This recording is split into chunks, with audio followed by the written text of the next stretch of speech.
Hi, is it audible?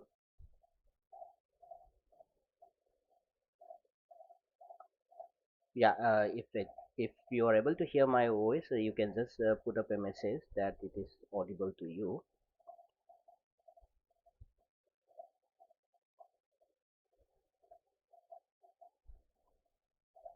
Okay, so today we are going to discuss about the introduction to machine learning and as well as the deep learning. Uh, so it is a basic steps. So after this, we will go deeper informations. So this is starting all the basic things we will try to learn here.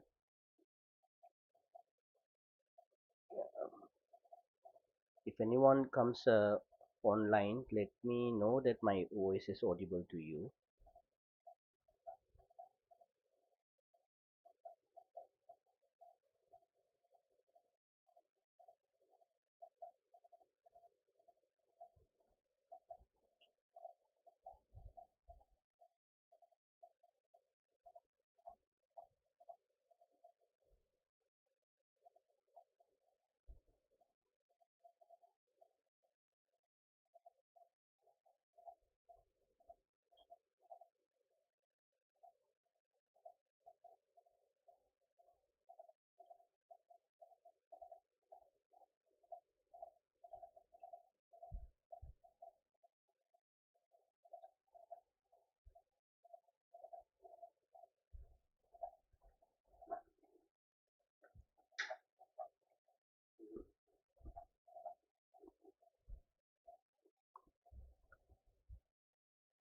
Uh, Not audible.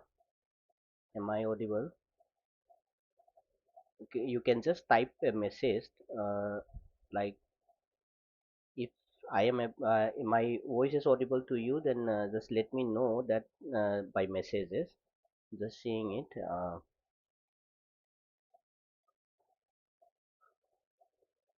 Is it audible or not audible? Okay, fine. So we'll wait for a few more people to join. So we'll wait for a few more people to join to start the session. What we are going to discuss today is more on the basics of the machine learning as well as the deep learning. Maybe in another by next 2 weeks we will go into more advanced of how we can build our own chat GPT or the deep learning so that you can use the model to train your own data, and at the same time you can also generate uh, like a gen AI. Okay, so this is a basics things which the next things will be on the AI, right now. So everyone today are talking of agentic AI. Okay, gen AI was the predecessor of agentic AI. So if today worlds everyone started moving towards agentic AI, but we have to know from the basic groundwork where how the machine learning and deep learning is helping the AI taking shape into agentic AI. Okay, so with few people have already joined, uh, I think it's better to start. So if there is any uh, anyone who joins later, they can start from the beginning to view it.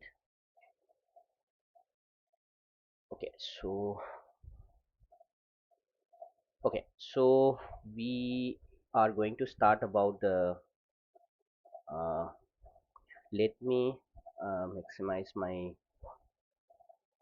Okay, so we'll what are the agenda today we are going to discuss is about an introduction part we have, then primary goals and an area of growth and a proper timeline with a summary. So in the introduction piece, I would like to discuss this, like say when we talk about the machine learning, okay, everyone says that machine learning is a part of AI, right? So machine learning is a subset. From the machine learning only the AI has to come. Okay, so it is a subset. Now example is like say you do every day in a phone, no, like face unlock. This is also AI. Maybe when you go for Netflix, or maybe if you go to uh, any movie watching in YouTube, or maybe you watch in Amazon Prime. Okay, sometime when you watch a certain movie, they will keep suggesting you the next movie, like recommending to you that you watch a similar movie, so you go for the next similar movie. So that is also machine learning. But what type of machine learning, that will come to that point later. And deep learning is again a subset of machine learning.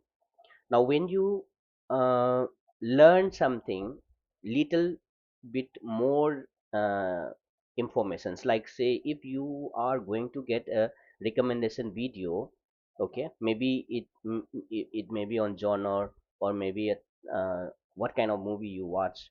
So they have to learn more about an information from you. Let's give you an example of a real life scenario. Let's say that there are many fruits in a basket. Now you have been trained to identify which one is mango, which one is lemon, or maybe which one is any kind of fruit, that apple maybe. So that's a very macro level of fruit identification that has been taught to you. Now in case if we want to go a little deeper into a mango, like say if you are able to test the mango and says that okay, this mango grows in northern part of India, this mango grows in the southern part of India, or maybe in the eastern part of India. When you test, you may be able to find a different kind of taste.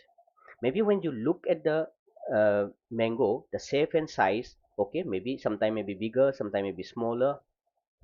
Okay, this kind of bigger mango names may be different, and the smaller mango names will be different. That this is how you go into next deeper learning. So when we want to learn about a mango, then more macro level of mango, that is a type, size, sweetness, okay, maybe that comes into the deep learning. So this is usually a deep learning is copy of human brain. Now how we communicates between the neurons, and how we communicate uh, between each and every node, okay, in our human brain. That's how it has been mimicked. But how exactly it is uh, mapped, that we will go into the deeper. Okay. Okay, so in between, I would like to mention you that please be attentive. I will be sharing you a, a small test at the end of this session. A Google form. I will be sharing the link to you, and you have to attend that exam. And maybe I will recommend to your professor to help you in your uh, what to say, your internals marks or anything. It can be useful to you, that I will make sure that. And but you try to attend that the last 10 questions exam after this session. Okay, so make sure that please attend this session, and you have to write that exam at the end of the day. That will help you a lot. Okay, so let's continue now. If I want to talk about the deep learning, okay, so deep learning is a micro level of machine learning, and the machine learning is again a macro level of AI. So that's how the AI come into picture. Now you have to know how to do the deep learning, how to do the machine learning, then obviously it will be easy for you to go to the AI. Okay, now what are the key components that requires for the machine learning basics. Now if I want to do any machine learning, what exactly I want to do, what are the things you need to collect, correct?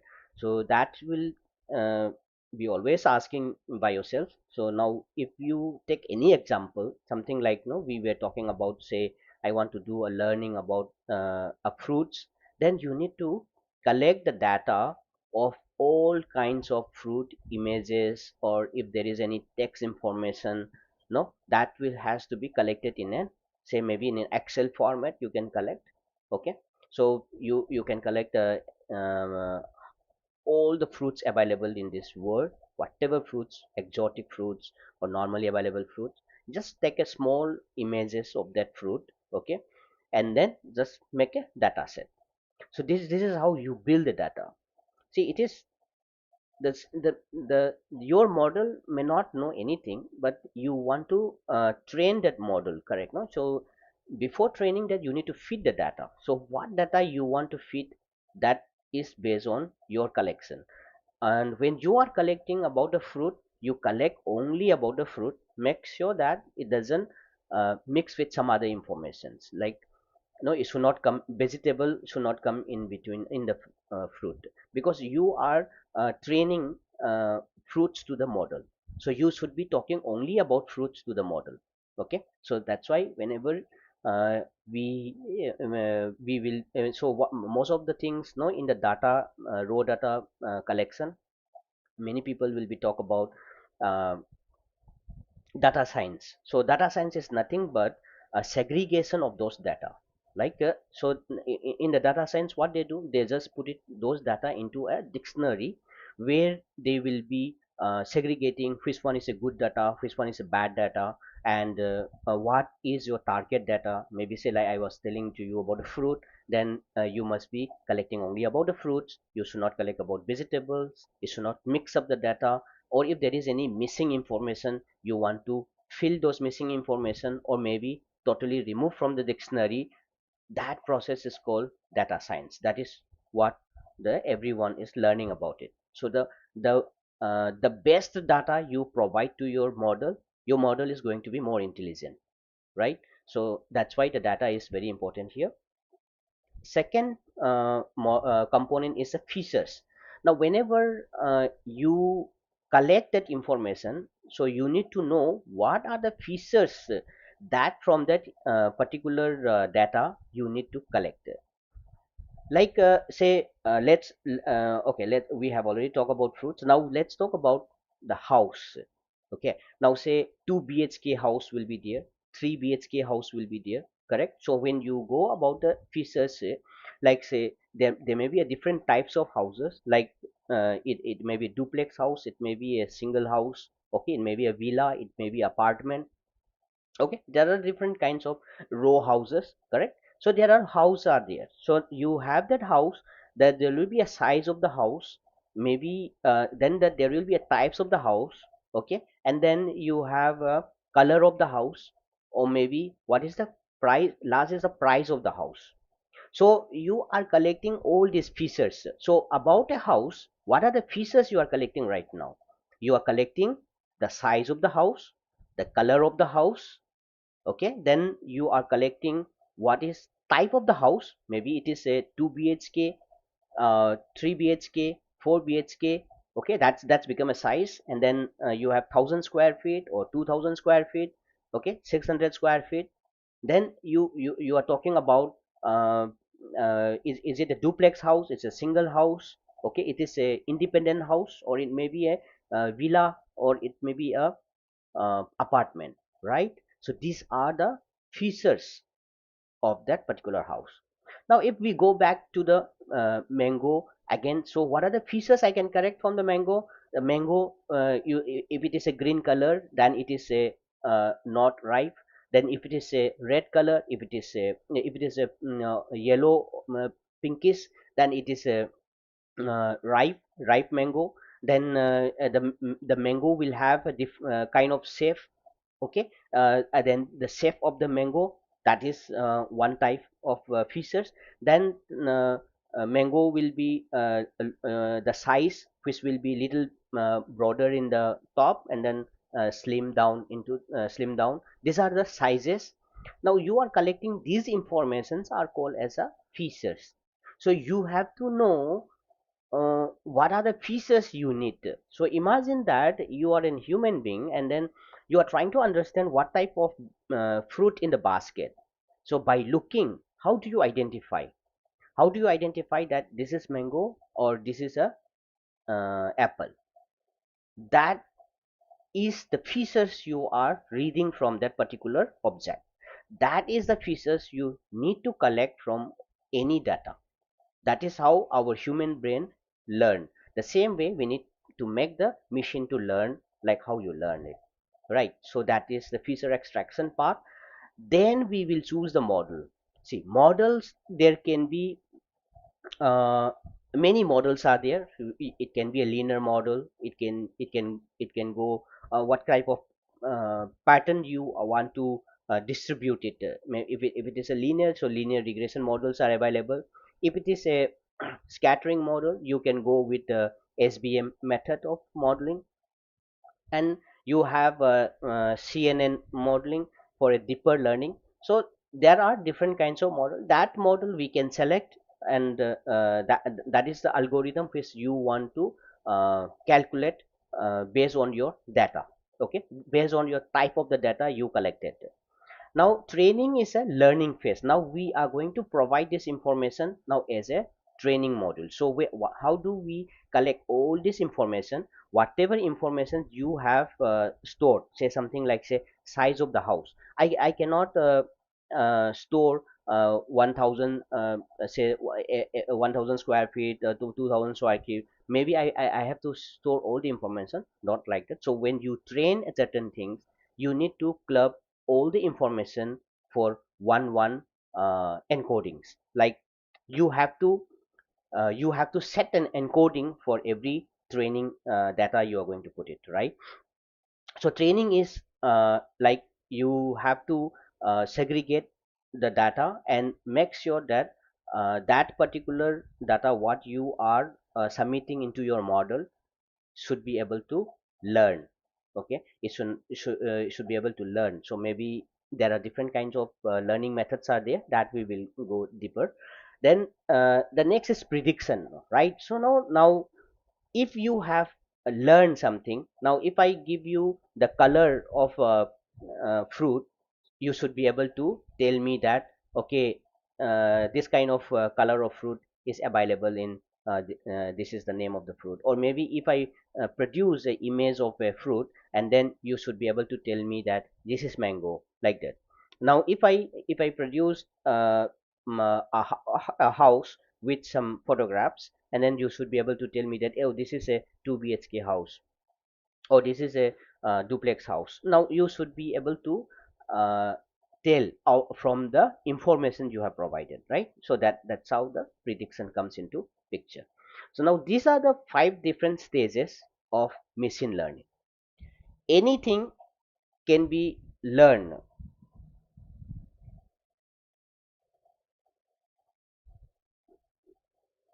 Yeah, hello. Slide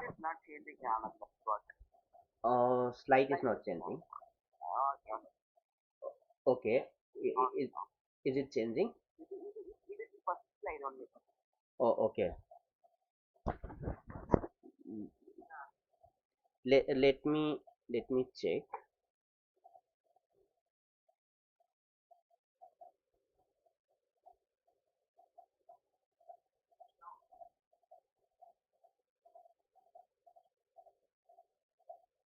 You're able to see?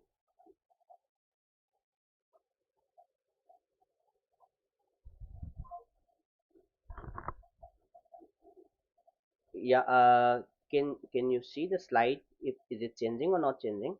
You can just uh,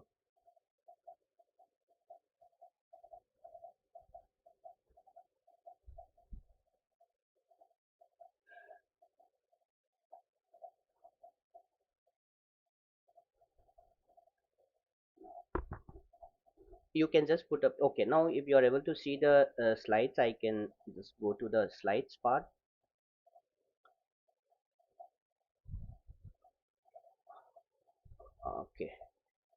So, okay, so we were talking about the key components of the machine learning, and the data collection, features collection, and then model, and the training, and the prediction. That's the five different stages, right? So, okay, when you are not seeing anything of the screen, please let me know by putting up the in the message. Okay, parallelly, let me do one thing. uh,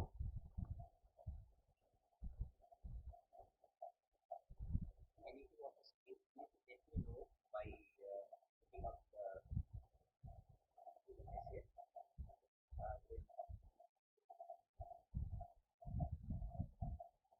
Okay, so okay, so the workflow data collections, I was discussing about that, uh, how you are going to collect the data. Okay, so data collection means the data is should be deployable. Like when you train a model, the data what you have been collecting should be able to train your model. Okay, it's not be it should not be able to fit your requirement. Then those data should be taken out at the beginning of the stage, right? So for example, say if we are going to predict the house price prediction, and then you may what are the inputs you need for a house to predict the price. The from this data collections, now we what we want to really understand is uh, what we want to really understand out of this uh, uh, house price prediction. Maybe you should you should know that whether uh, the the input informations you are collecting, maybe the size, locations, or the number of rooms, really it's really helping you to generate the price. That is one part where we are always have to think that whether my data is perfectly uh, or not perfect or not. So this is okay, so this is one workflow that you need to keep in your mind while collecting the data.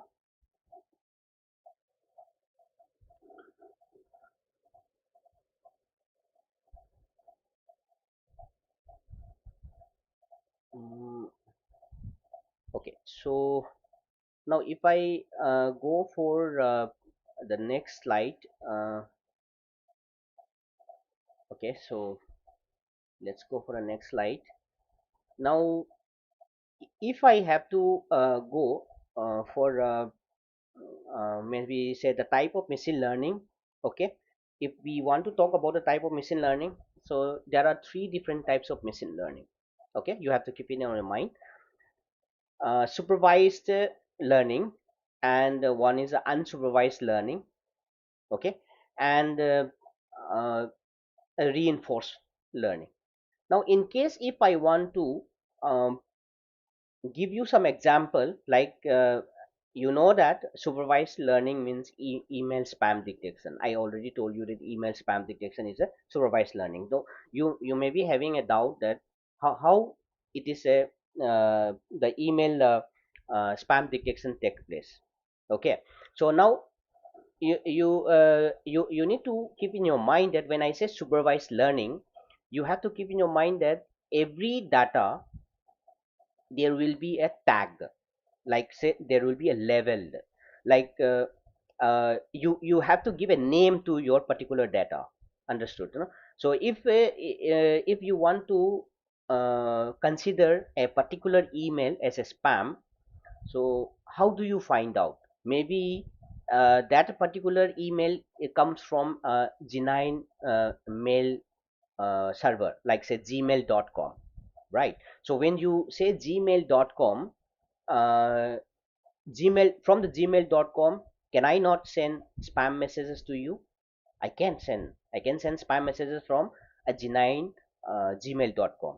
if you are getting some email like say ti.com, okay, ti.com will be sending from say Texas Instrument. Now if any mail come from Texas Instrument, cannot be spam, it can be spam, it cannot be spam. So if you are going to level every data by going to check the email address, and then you want to take a decision whether this data is a spam or not spam, that will be wrong, correct? No. So but what happen is, so for any supervised learning you have to give a tag, that usually will be give tag, okay, it won't be very effective, but you will be given a tag, so I can be easily understood um, is it a spam or not spam. Or in one way you can give a tag to your email id, like say if this email id stored in my address, okay, in my address mail address, you might have saved it earlier, or you might have stored it in your database, and then you say that okay, whatever I have saved is my friend,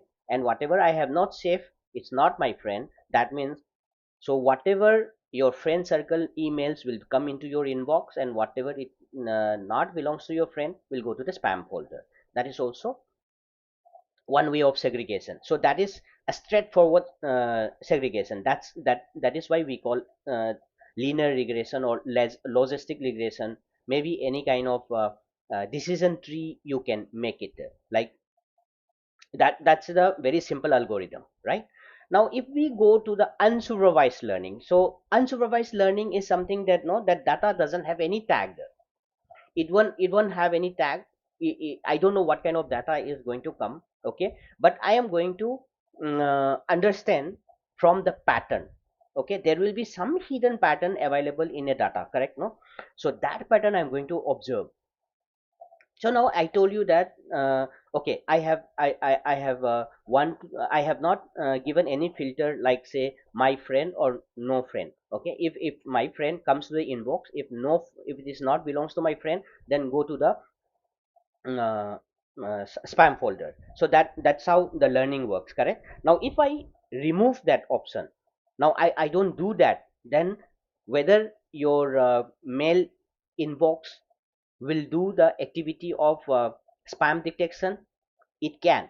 You can do spam detection in a unsupervised learning method also, but the only thing is that you need to understand those hidden patterns, like say if if the email id is not in a very readable alphabetical way, maybe someone will create some email id with 1234 xyz .com, something like that. So those kind of email which is not readable, okay, those are the hidden patterns you need to understand. Then when you receive a email, you just open the content. If the content is something like related to some marketing activity, maybe then that is in hidden contents. Like you have to go through all this information, and then you have to group them into certain what to say, mm, identifications, like so for that unlabeled data. So what you do is then you group them into okay, pattern 1, pattern 2, pattern 3, pattern 4, like that. So when you have a different kinds of pattern, then we have to when you receive a new data, at that time what is algorithm I can run, like say k-means clustering, or maybe say pca. Let's talk about the pca. How do I do the pca for a new incoming data?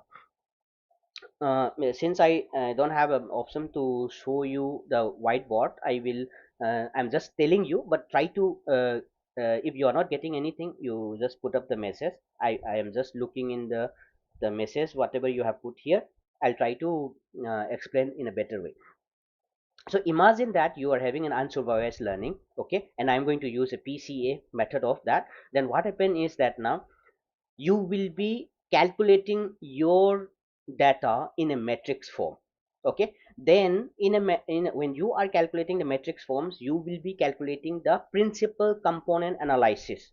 What you do, a principal component analysis, mathematically you will be calculating between your data and the group data. Like say you have a group 1, group 2, group 3, group 4 is a different kinds of pattern. Now which one has the closest PCA value. Like say PCA value should be tends to 0. If my data, okay, when it is going to map with group 1, and if my PCA value is 5, imagine like that, okay, and then if I go to group 2 and my PCA value is 4, and then if I go to group 3 and if my PCA value is 3, and if I go to group 5 and if my PCA value is 2, and if I go to group 6 and if my PCA value is 0, which group I will belongs to? I will belongs to group 6. Why? Because the distance, the data is very much similar to the group 6. That is why it is becoming 0. That means yeah, so when you do a calculation, okay, and then you get a 0, means you are very close to the data. It is something like say you do a matrix subtraction. Even I have a data, say I am having 5, you are having 5. 5 minus 5 is 0, so that means I am having 5, you are having 5 is correct. So something like I am having some data, you are having some data, I don't know. So x I am having a x data, you are having a y data. So you, say imagine that y is your features, x is my features. So when I do x minus y and it becomes 0, then we are perfectly matched. Understood? And if I do subtraction between you and me, like say x minus y is equal to 2, then we are not matched. Okay, that means I have to go and check with another group whether I am matched to that group or not. So like that it will go and keep and checking each and every pattern. So you can have lot of hidden patterns, okay, from a particular in a unsupervised learning, it will take more time to calculate usually, because it is more complex. And then the more pattern you introduce, the more no the output will be more perfect, like you will get something like that. Now what about the reinforcement learning? This is uh, this learning is a you usually for example, I've already told you here that you can do it in game AI, or maybe you can do in a car driving. So like you have heard that Google have already designed the autonomous car. Okay, HCL is also doing some development in automation car. But when they are going to drive the car automatically, uh, what exactly they are trying to learn there? I can give you some information. Okay, I can give you some information about traffic. Okay, if not this much vehicle is seeing in front of you, then it is a medium traffic. Or if it is somewhat like quantity of vehicle in front of you is least traffic or higher traffic, I can give that information. But tomorrow I might have given you that, okay, 10 vehicle means less traffic, okay, 25 vehicle means medium traffic, or 50 vehicle means high traffic. But if it is 15 vehicle, whether it will go to the least traffic or whether it will go to the mid traffic, that is where you are going to give a perfect learning method. In order to decide your model, okay, you need some information to be what to say.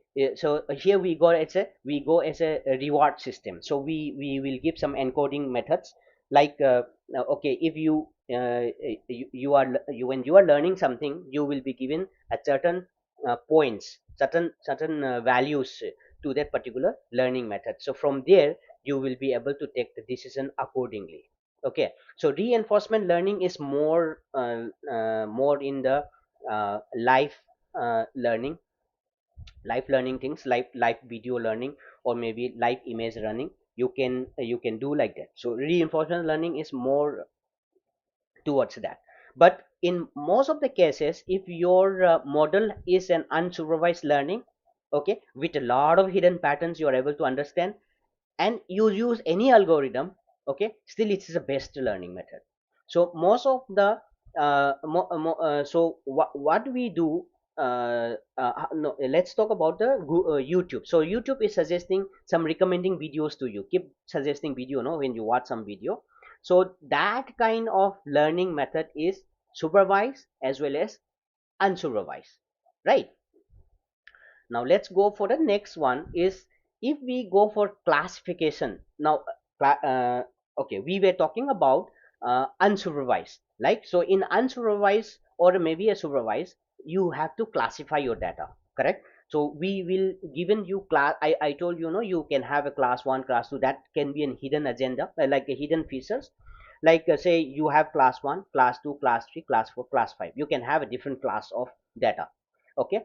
Or it may be uh, in a level data which we have used for email spam detection. There you can have two classes, like one is spam, one is not spam, okay? So any email which similar to that group 1 of spam, they go into spam, and if it is go into the not spam, then it will go to the not spam. So I have given you that say one simple criteria, that which are your friend will not be spam and which are not your friend will be spam. So that is the two category of classifications that can be done when we are giving the training to the data, right? So regression. So what about regression? Regression is you might have heard about the linear regression, correct? So linear regression is nothing but a regression which you see the data in a very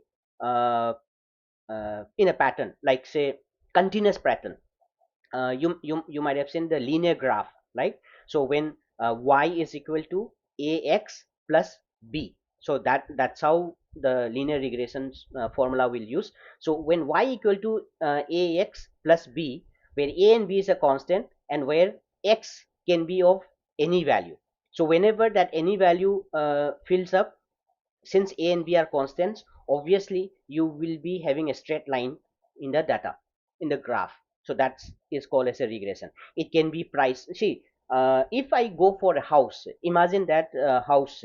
Now the house price in 2019 maybe 10 lakhs, or maybe the house price in 2022, it cannot be reduced, it will be increased only. There may be some constant factor. What is a constant factor? That is in environmental constant factor, maybe the development, maybe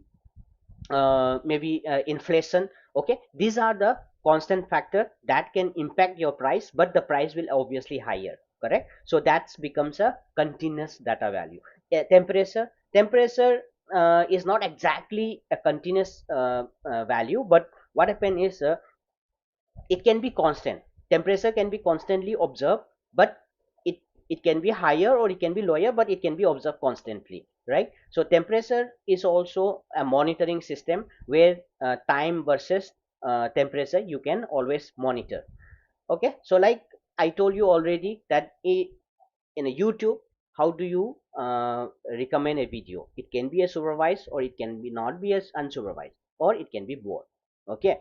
So if you want to understand more about the real life scenario of the ML examples,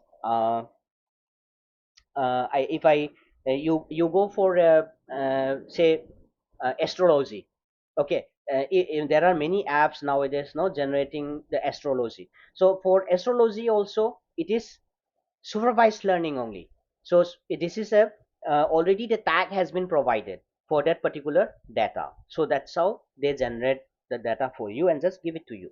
Now if you go for a stock exchange, now stock exchange also to some extent will be supervised, to some extent will be unsupervised. Like it is a hybrid system, like say you can tag some data, but you cannot tag all the data. You have to group it into some data, some pattern. You need to observe some more pattern also. So this is an hybrid system.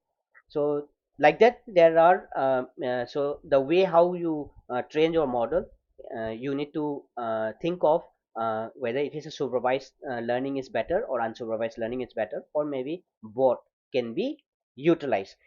Don't ever think that I have trained a model with the supervised, so I cannot train with an unsupervised. Not like that. You can have a data of two different, and then you can make it a multi learning system, okay? Always. Now okay, up to there I have already completed the ML, like how you do the machine learning, okay? If you have any doubts, You are most welcome to raise your doubt. Okay, so that's how the ML has already worked. Now we are going into the deep learning. Okay, so now what is a deep learning here? So deep learning means you need to understand one phenomenon, that deep learning is not so difficult as the machine learning. Machine learning has already done everything, but here what is the deep learning is doing is that no, it goes into some micro information.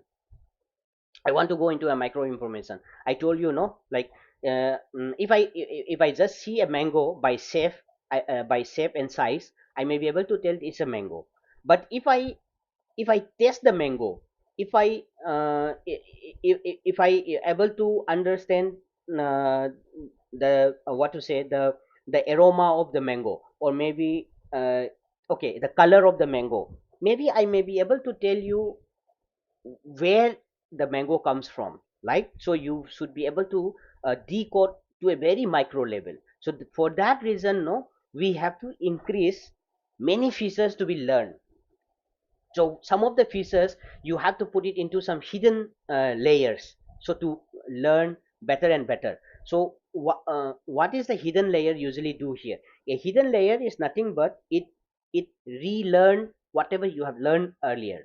So now inside the hidden layer, you will be learning maybe 2 times, maybe 3 times. However you want to learn, you can learn yourself again learning. See, like, say, if you are a student, so if you don't want to forget a certain definition, what you do, you keep repeating yourself, right? So you keep repeating yourself, then you keep saying to your brain again. At last, no, it memorize, and then it gives you an output. That's exactly what the deep learning uses. Okay, so I give you the information again, and then if it improves the capability of predicting the data, right? So that's why the deep learning is a pure the structure of how our brains work. Okay, now what is the structure of a deep learning? So you can see in the picture that there will be an input layer, there will be an hidden layer, and there is an output layer. Understood, no? So whenever you have a your input layer can be, say, x1, x2, x3, x4, as you see above formula, which I am written above the image. Okay, somewhere here. So now what is this y equal to uh, the sigma, and in between the sigma, within the bracket, we are able to see one w1 and x1. So what is w1 and what is x1? So w1 is the features of x1, okay, and w2 is the feature of x2. So x2, see, I mean x1, x2, x3, x4 can be a features of one particular data. Imagine that you have one images of a uh, mango. Then mango has four different features, like, say, color, shape and size, aroma, or maybe the sweetness. This is the uh, four different kind of features you have collected for one particular data called mango. Now what is the w is going to do here? W is giving that your maybe the sweet data information, like, say, how sweet it is. Like, say, there will be the percentage of sweetness, it can be like the weight of your data, correct, the size. Okay, what can be the size of the largest size of a mango, and what is the least size of a mango? Now what where your particular image which size it belongs to, so that is the weight of the data. Like, what is the quantifying your data, okay, your features, quantifying your features.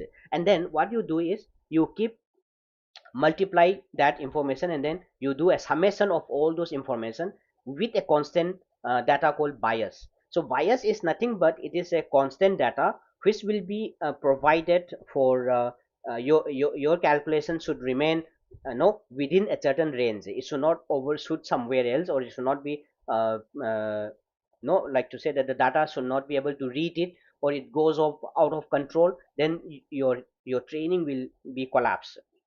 So in order not to do that, we will be controlling the data by introducing a constant value called b, which is a bias data. Which is a bias data means it is a data which is interrelated for all the weight whatever you have provided, so that the data is controlled during the training time.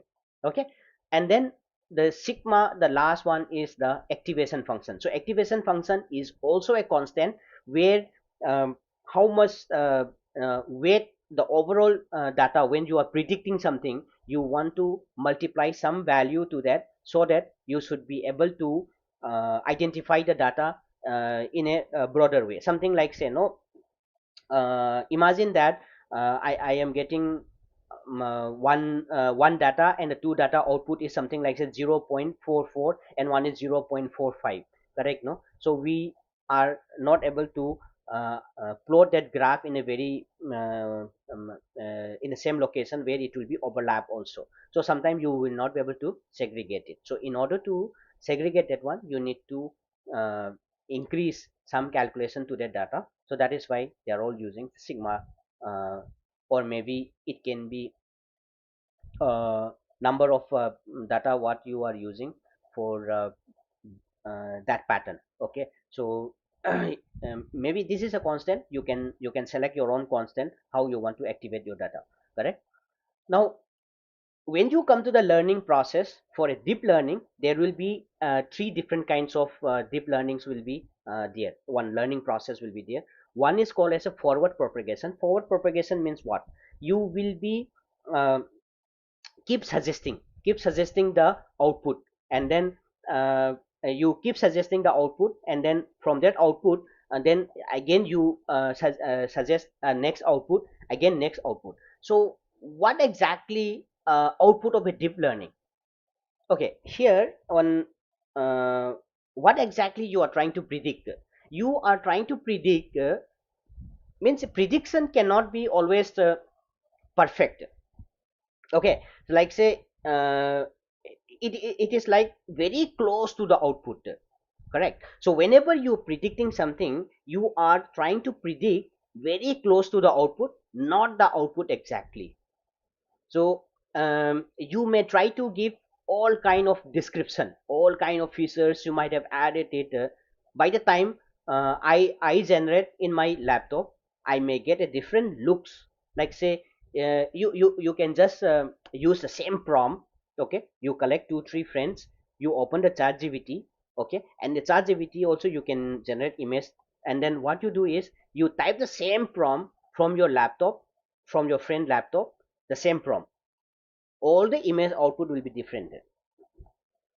Okay, so that is what the forward propagation will do, that it will try to map to the output.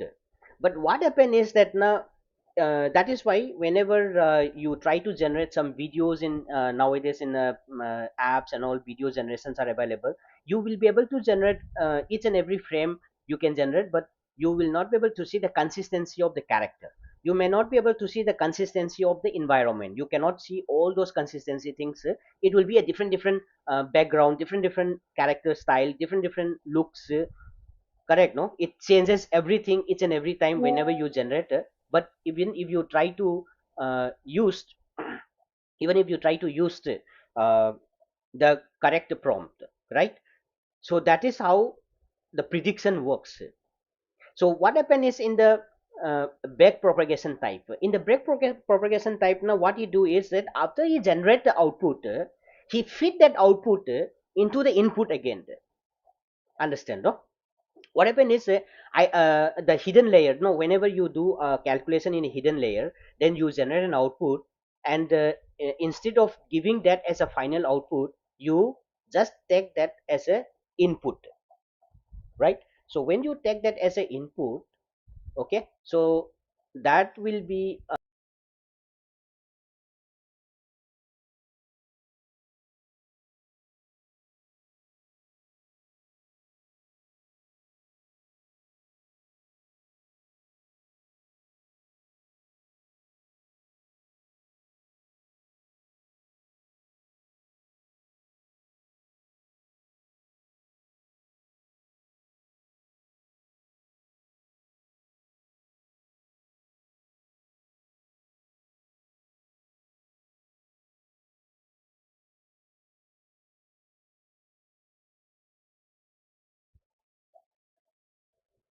Okay, so is there something that you can hear me?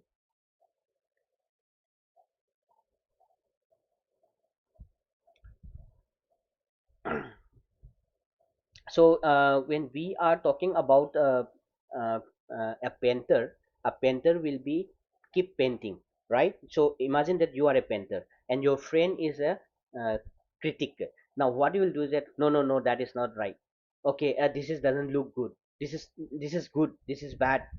He will be keep criticizing to you, correct? So that is called as error correction in the learning process. Also you can take the errors and correct your model so that you train him the correct way, correct? No, so any error is going to fit as a data to the input also. Okay, so you have seen so many applications in a real world scenario, like say your mobile face recognition.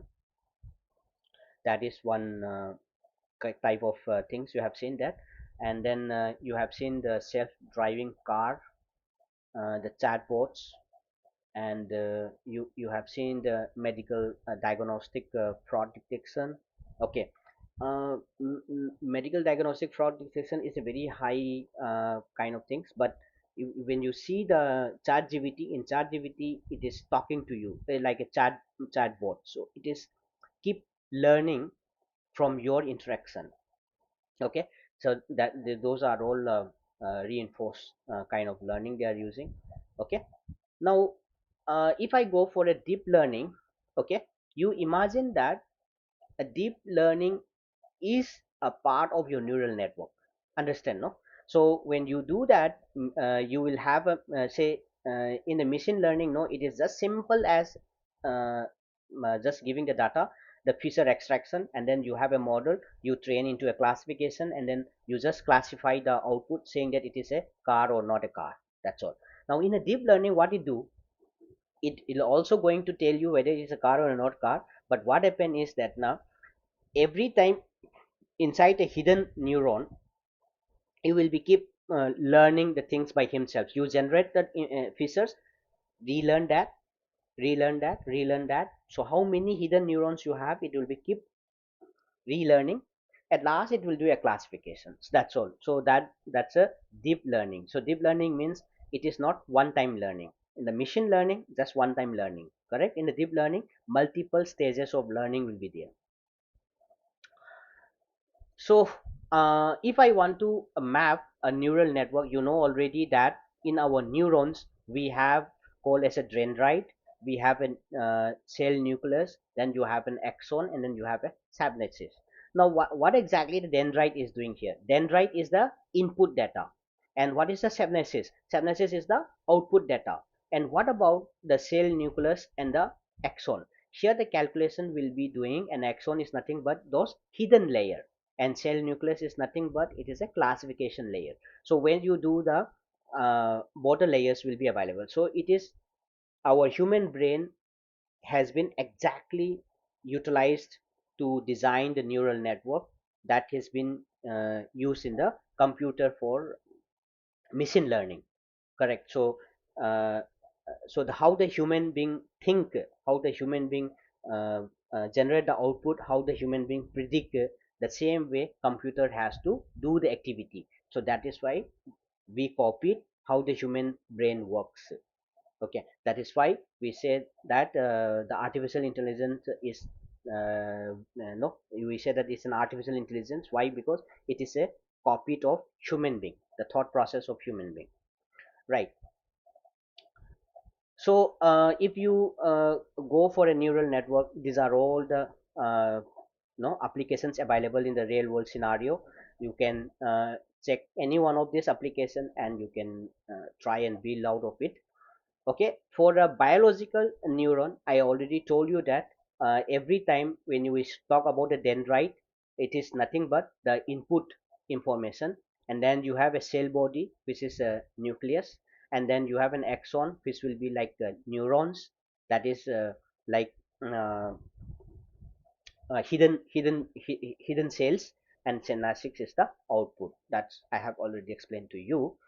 And in every artificial neuron, the same way, like there will be a lot of input called as x1 to xn. You can have n numbers of that one, and every nucleus will be a knot here, and then every weight w1 w2 w3 is are all the nucleus, and then you have a neuron, and these neurons will do the training, and then it will give into the y output. So this is a basic layout of an artificial neurons.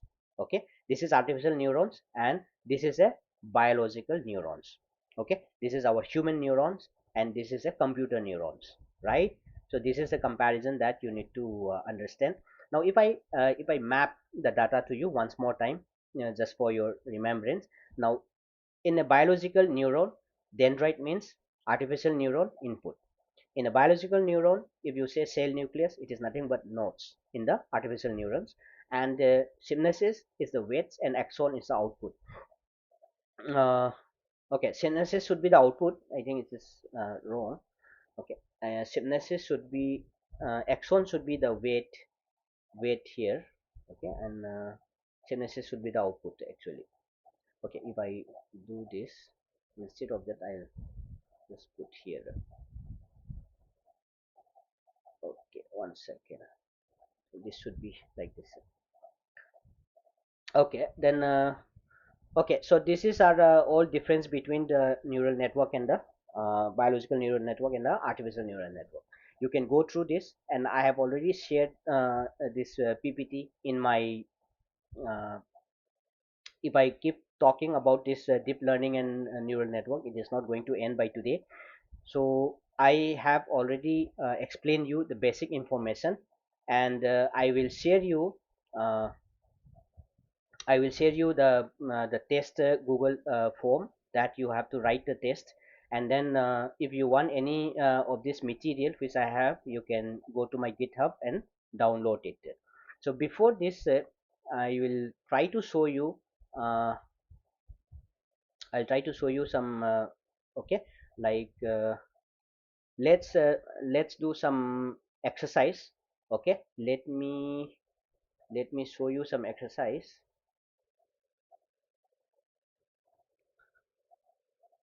Okay, let me show you some exercise for today. How the artificial no deep learning machine learning works. Okay, 1 second. Let me run the code, and by the time I will show you that.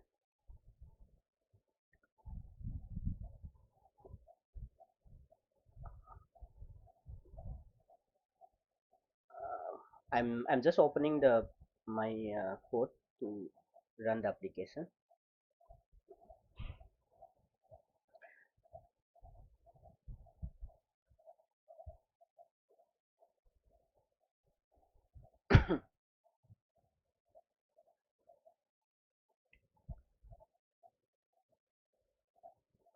Mm,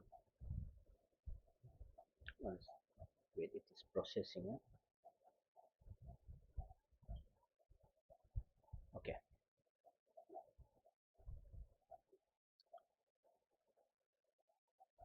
okay. 1 second.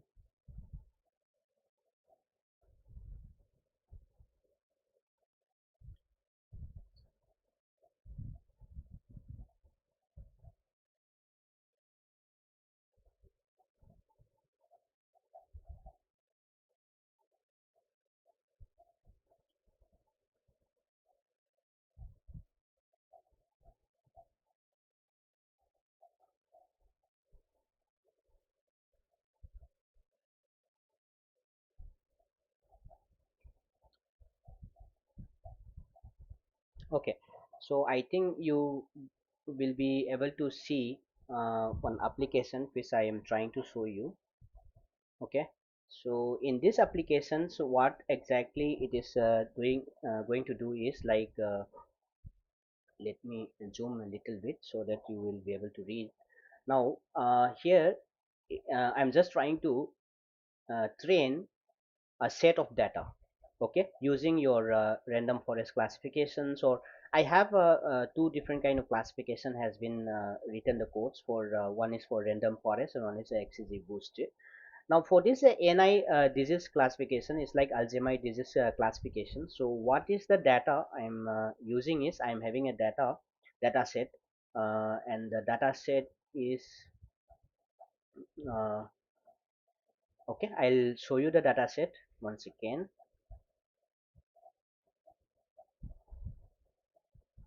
Okay, where is the data set?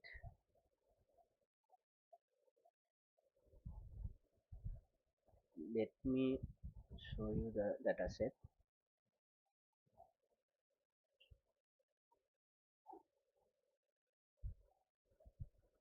Okay, so you can see this data set, right? Now this data set is it is a collection of ANI patient data, like what are the features here we are collecting. We are collecting around some one, okay, age, and then this is gender, and this is the education level. Okay, we are giving education with a value, and then this is a APOE something they have data, okay, for ADNI classification data. Now what are the classification we have here? We have CN, LMCI, okay, like that we are having a certain classification. So AD is an your detected, that like Alzheimer detector, like that's what. So these are the different kinds of stages of an ADNI type of diseases. So this is how they collect the data. Understood, no? So I'm showing you this one. So you can also collect a similar kind of data from all the patients, and then we will be training this data based on this features 1, 2, 3, 4, 5, 6, 7, right? So these features will be trained. So now after this, then I will be able to show you that this is a ADNI the this one. So what is that ADNI is going to do? I will select my input data, like what we were talking about, no? So the ADNI data, I am just selecting this ADNI data as my input. Then I am going to classify using a random forest, and then I will say that you train the model. Okay, so it is training right now. Let's see that how training works. Yeah, now after the training is giving me the performance metric. Now what is the accuracy of my classification? The accuracy of my classification is 0.6%. That means it is 60%, it can be true, 40% can be false. That is what it's trying to say, based on the random forest algorithm, right? So what is a class we have? We have four different kind of class. One is called AD, CN, EMCI, and LMCI. The precision of each data and the recall and the F1 can be determined from this particular class determination. Now what is the confusion matrix? The about the confusion matrix, we usually will be training 90% of the data, and 10% of the data will be using for testing. So when they test, no, you see the output here for four different kinds of AD. So for AD it is 12, for CN it is 38, EMCI is 9, and this is 34. That means this much data can be trained. This other data has been trained based on this particular class. Okay, so this is a matrix of the data. And what is the outside of this box is doing here? You may be okay, so this is actually a confusion metric, means really a confusion only. Why it is confusion means when you are particularly using this particular data, the data what is look like. Say if I take that this is an AD, so to to exactly match AD is 12 data. So okay, and if this is a CN, so CN and AD, there won't be any match data, so it is 0 0. But LMCI, what is trying to say is that if there is an LMCI data is mixed with the AD data, there is a chances of telling 13 possibility error can be happened. That is what he's trying to say. Okay, so this is a imagine that this is a AD, CN, CN, EMCI, LMCI. So this is AD, CN, EMCI, and LMCI. So you do the math, you do the matrix, you will come to know which is the comparison data output of each class. Then we have a ROC value. So ROC value is nothing but, since it is a random forest, obviously it is regression kind of we are having. So at a certain stage it becomes constant, otherwise there is a keep rising of data in the data. Okay, if I want to use a PCA method of clustering the data, so you can see the clustering, like there is a no blue color is there, there is a green color is there. Okay, so for each and every values of data what been created here, okay, they have been clustering themselves into different classes. So there are 5 different classes. So red color, no, you just see here red color overlapping with the green color, with the gray color, and even the blue color, but blue color overlapping with the gray color. Okay, so like that, these are the some data they are having overlapping. So the PCA is saying that yes, there is an overlapping of data, so the data is not so good. Now let's do the manual prediction. Now based on that data, let's do a manual prediction on this data. Say something like, say now my age is around say 40. My age is 40. What is my MSME? Now what exactly MSME value? The MSME value should be, MSME value should be anywhere between some 10 to 40, right? So I can select let's say MSME value as 15. I select 15. What is APOE? APOE is either it is 0, 1, 2. So we have 3 state. So I will say that I am going for the third stage. So 0, 1, 2. Then education level. What is my education level? Here it is say 16. We have 16 or 15. So I will say 16. And then we have a gender, and I am a male, and I'm asking that please predict whether I am belong to which class. This is the data which I have. By feeding this data, I want to check out I belong to which class. So how many class we have here? We have 4 classes: AD, CN, EMCI, and LMCI. So I need to, with that particular input data, I want to check I belong to which class, right? So now by doing this one, I'll say predict. It do a prediction is saying that I am an AD. So I'm a AD patient. So something like, say, now let's do something like, say I go for 50, then I go this FOE 0, and this let the education and gender remain as it is. So let's do this one. So this is EMCI. See, based on the MSME value, you are deciding what kind of class your disease belongs to.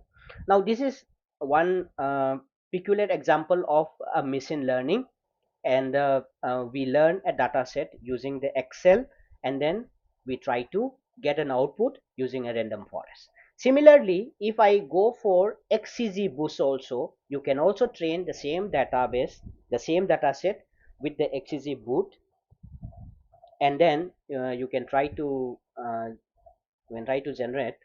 Okay, I think my training for XCG is not working exactly. Okay, so okay, so what exactly you are seeing here right now?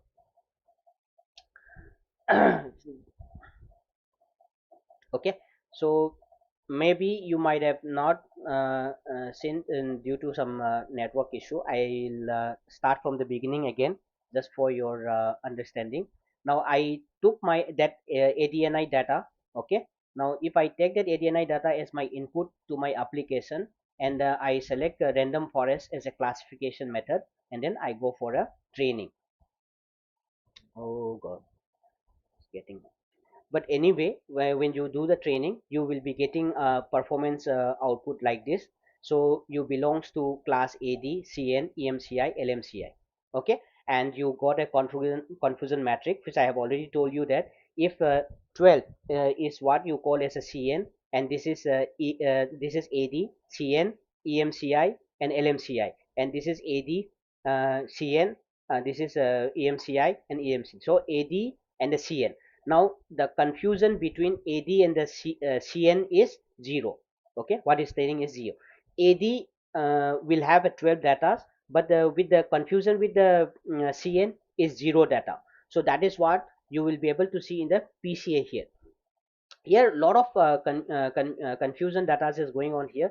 There are overlapping between blue, gray, green, red, everything is overlapping here, right? So this is also mixing up the data for the classification, all the classes. So that has been explained here. So what are the confusion it can have?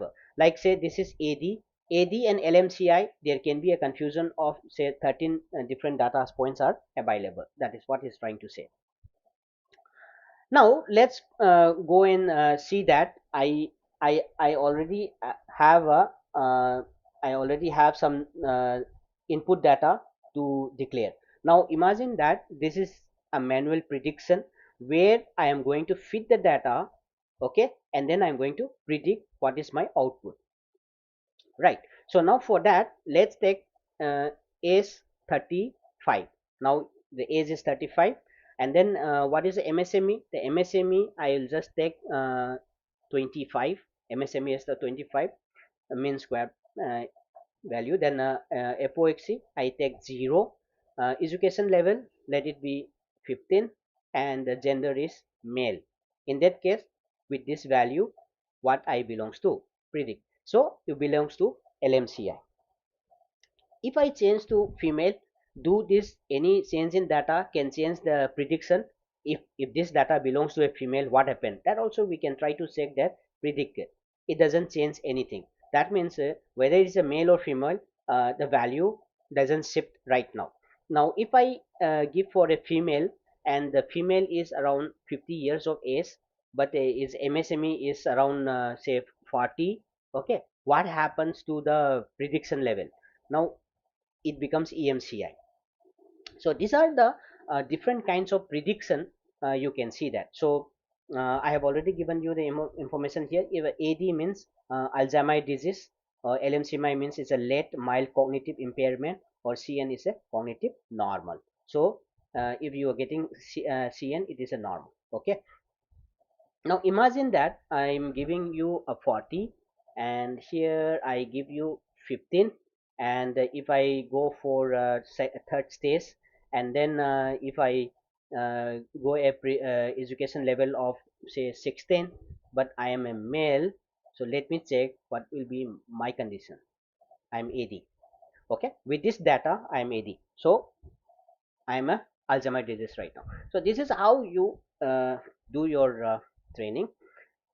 Okay, so I'm just winding up my sharing data here right now. So if you uh, okay, so if you have any uh, doubt, you can just raise your, and for the sake of conducting the exam, I will share you where is that?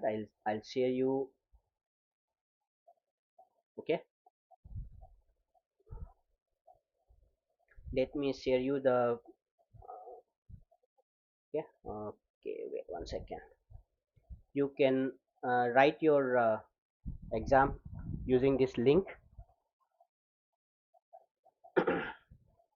Okay, and then I will share you uh, I'll share you my this one also for GitHub, where you can get this data, so that you can you make use of it.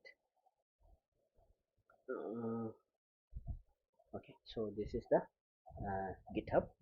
Okay, so you write your exam, you attend the exam, okay, at least, and submit the data with your Gmail, and maybe I will share the response your about this exam to your madam, your class teacher, and in she will consider this marks for your internal. Obviously I will recommend that, but kindly attend this exam after this session. Okay, so if there is any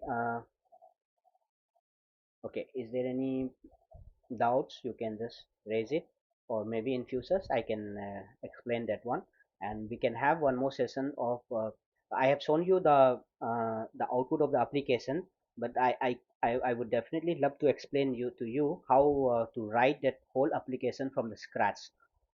For that we can have another session that okay, whenever you are free, just let me know that that particular session, if you really need it, just ping me, and we can set up another session, how to write the whole codes from the scratch to the end, and prepare that application. Then maybe you will be familiar with the machine learning and the deep learning. Okay, bye bye. Thank you guys for coming to my live session. uh, Wish you all the best.